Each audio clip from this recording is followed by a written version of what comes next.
Chris, is this. Isn't it true that commercial architecture, what you call real estate architecture, the history of the high-rise, Mises Towers, the works of Gropius, aren't they part of architectural culture too? Or is there a sense in which you're saying that there's a commercial architecture culture which is distinct, maybe connected to, but is distinct and separate from what you would describe as the architectural culture of Schinkel and certain of Korb's works? Yeah, I would say they are separate in a sense. And of course, as you rightly pointed out, the work of Gropius, the work of Mies, was also appropriated by the Three Blind Mice, right? And made that into corporate architecture of early SOM. But I think we should not confuse with the appropriation of Mies by SOM in doing the corporate skyscraper versus, let's say, the Mies of 20s, right? Of relooking at of looking at technology, space, universal space, and so on and so forth, and to bring that to its beautiful conclusion in Seagram. And of course, I think also we have to look at the design of the skyscraper here, because you mentioned Mies in context, and I think Colin wrote this beautiful architecture about the Chicago grid, or the Chicago high skyscraper, that the skyscraper in the 20s and 30s in America was completely commercial in terms of the driving force that creates it. But at the same time, in the 20s and 30s, the skyscraper is anything but commercial in Europe because of its context. So I think we need to make a distinction between Mies, SOM, and versus the skyscraper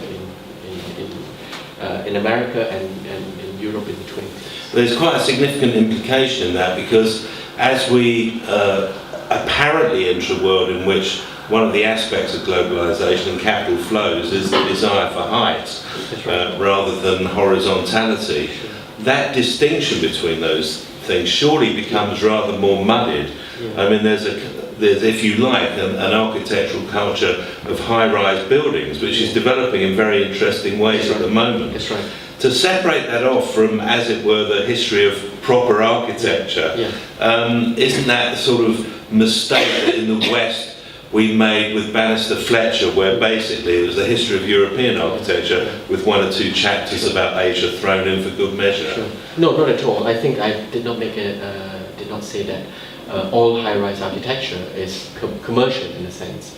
I just showed you an example in which, at least we try, it's not driven by commercial forces. The other thing, picking up on the Saskia Sassen's point about the way in which global finance kind of almost moves around the ether and then it lands. At the moment it's landed in London, which explains everything from our crazy house prices to our construction booms. Can architecture operate independently of this, or should it be trying to make specific responses which either mitigate or oppose the impacts of these sorts of capital flows, or is that a matter that can only be left to politics? No, I don't think so. I think not necessarily. I don't think so. And I think, in a sense, built architecture requires capital, obviously, and of course, right? But nevertheless, I also think that architecture also has a role, first and foremost, as a cultural and a political discourse.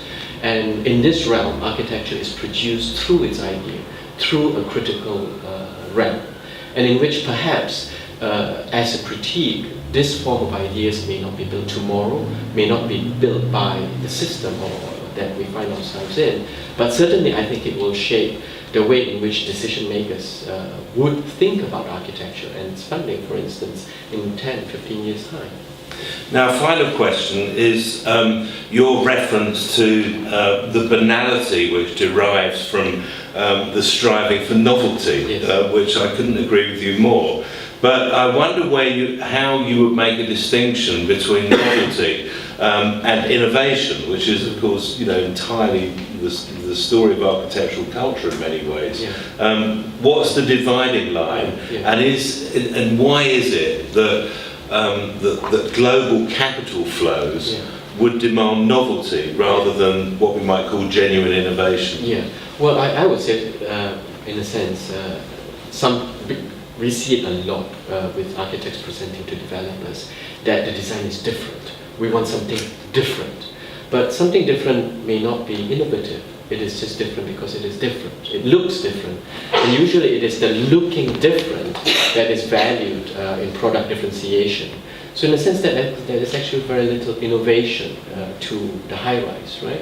In a sense, floor slabs are still repeated at every 3.5 to 3.6 meter for housing and 4.2 for offices, and in which the innovation is the way in which it twists, it bends.